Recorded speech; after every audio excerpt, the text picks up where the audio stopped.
Президент Садыр Жапаров Эл аралык түрк академиясынын президенти Дархан Кыдыралини кабыл алды. Мамлекет башчысы мейманды жылуу тосуп алуу эки өлкөнүн Кыргызстан менен Казакстандын элдеринин кылымдардан бери келе жаткан биримдигин жана достугун белгиледи. Президент Дархан Кыдыралини эки элдин достугун чыңдоо максатындагы Кыргызстанга болгон сапарын канааттануу менен баалады. Мындан сырткары мамлекет башчысы Дархан Кыдырали Эл аралык түрк академиясынын биринчи президенти катары түрк тилдүү элдердин илимий жана билим берүү ишмердүүлүгүн өнүктүрүү. Ошондой эле түрк тилдүү өлкөлөрдүн мамлекеттик ишмерлеринин демилгелерин колдоого чоң салым кошуп келе жатканын кошумчалады. Өз кезегинде Дархан Кыдырали мамлекет башчысына жолугушуусу үчүн ыраазычылык билдирип, Эл аралык түрк академиясынын ишмердүүлүгү жана анын артыкчылыктуу милдеттери менен пландары тууралуу айтып берди.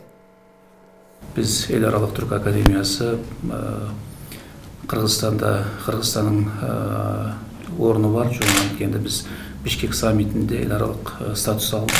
Ошол себепти Эл аралык түрк академиясында біз эң көп китапты кыргызча чыгардык.